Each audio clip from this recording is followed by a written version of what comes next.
এই নোটিশটা তাদের জন্য যারা একই ক্লাস লেভেলে মাল্টিপল অ্যাপ্লিকেশন করেছে,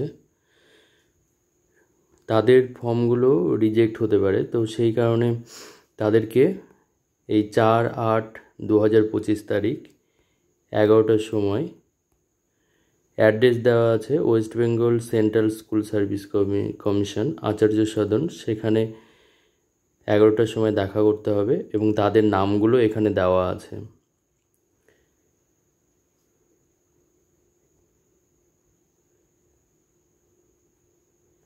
name, candidate ID, application ID এগুলো পরপর দেওয়া আছে।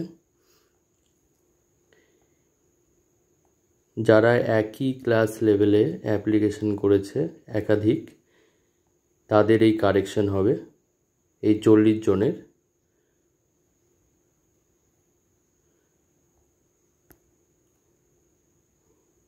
চার তারিখে বেলা 11টার দিকে তাদের দেখা করতে হবে, আদারওয়াইজ তাদের ফর্ম ক্যান্সেল হয়ে যেতে পারে।